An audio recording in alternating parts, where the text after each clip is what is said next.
Nah, di sini aku ingin nanya nih sedikit tentang menurut Kak Astri, itu seberapa ribet sih administrasi di universitas terbuka sendiri? Apakah memang butuh banyak banget berkas-berkas yang diurus, diupload, atau bagaimana? Silakan nih Kak Astri.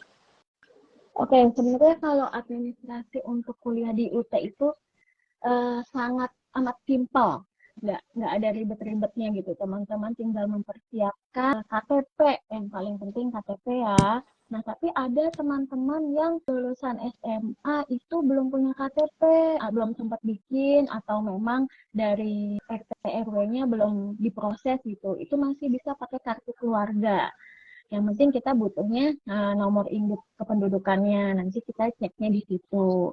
Terus untuk berkas yang selanjutnya itu adalah legalisir ijazah.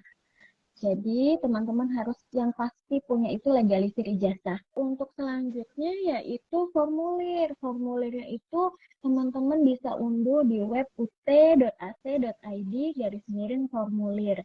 Jadi gampang banget dapetin formulirnya. Atau ketika teman-teman sudah masuk ke akunnya, misalkan kan di awal tuh harus buat akun dulu.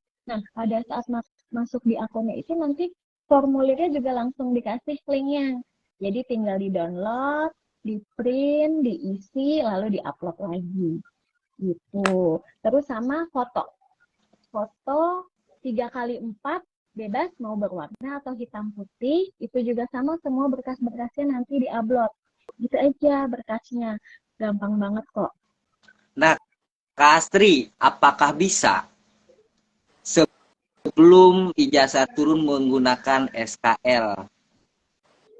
Gitu Oh, kan, itu kan salah satu persyaratan ya Kak Astri ya, betul, yaitu betul, salah betul. satunya legalisir ijazah. Sedangkan ijazah SMA sekarang itu kan belum turun tuh. Jadi Iya. apakah berkasnya bisa diganti atau tidak gitu kan, salah satunya yang tadi itu kan eh suatu persyaratan keabsahan yang harus disiapkan untuk mendaftar di UT. Itu Iya. bagaimana tuh? Kalau SKL boleh, kita masih memperbolehkan untuk penggunaan SKL. Jadi kalau bagi teman-teman yang belum menerima ijazah, biasanya kan kalau yang baru lulus tuh baru menerima ijazah sekitar bulan Agustus atau September gitu ya. Ya, betul sekali. Ya, gitu. Nah, itu boleh pakai SKL dulu. Nanti ketika ijazahnya sudah diterima, baru berkasnya diperbaharui. Gitu. Iya, tadi ya terkait pendaftaran gitu ya, berkas-berkasnya apa saja, ternyata sama ya kurang lebih seperti pendaftaran di universitas lain juga, dan gampang banget untuk mendaftar di universitas terbuka sendiri, dan teman-teman juga nggak perlu datang langsung ke UPBJJ-nya, dia bisa melalui online juga, tadi ada website yang sudah kita sebutkan. Di sini ada pertanyaan, bagaimana sih cara mendaftar UT lewat jalur RPL dan non RPL nih Kak Astri? Apakah ada perbedaannya antara dua jalur tersebut? Oke, betul. Itu jelas jelas jelas ada perbedaannya antara RPL dan non RPL. Kalau RPL itu merupakan pengakuan atas pencapaian pembelajaran seseorang yang diterima di pendidikan formal ataupun non formal atau pengalaman kerja dalam pendidikan formal. Jadi kalau RPL itu biasa kita sebut alih kredit. Oke, udah pernah dengar kali ya, kalau alih kredit itu lebih familiar gitu didengarnya dibandingin RPL. Kalau RPL itu kepanjangan dari rekognisi pembelajaran lampau.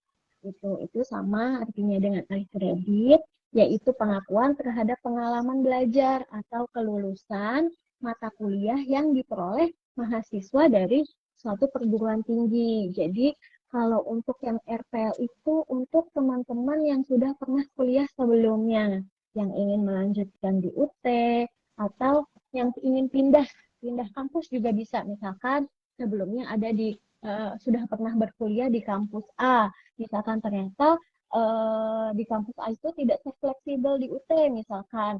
Nah, lalu ingin pindah kuliah ke UT melanjutkan itu bisa. Atau melanjutkan dari D3, D1 ke S1 di UT, itu juga bisa.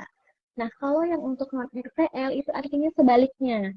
Kalau yang non RPL berarti untuk teman-teman yang belum pernah kuliah sebelumnya, atau biasanya sih untuk teman-teman lulusan SLTA atau sederajat. itu boleh pilihnya yang non RPL gitu.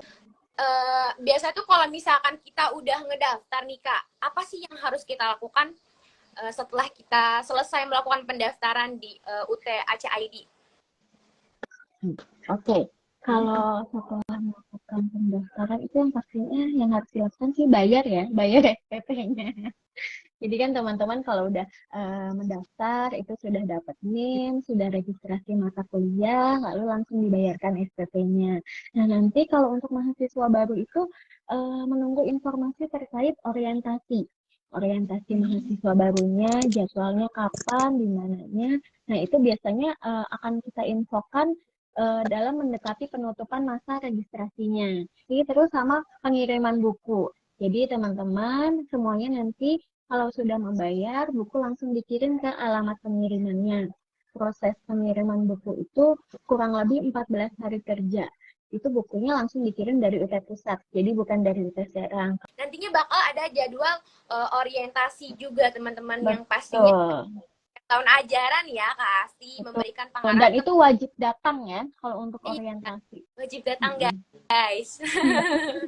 Karena kita pengarahan ya Kak Asti bagaimana ujiannya, kemudian apa saja yang perlu kita lakukan selama perkuliahan gitu. Bakal diarahkan sepenuhnya di sana ya Kak Asti. Betul. Informasinya semua didapatnya dari sana. Awal mulanya masuk gerbang UT tuh dari orientasi itu informasinya. Nah, makanya teman-teman jangan sampai juga untuk ikut orientasi perkuliahan di UT Serang ya, yang pastinya diadakan terus. Nah, takutnya teman-teman lupa gitu.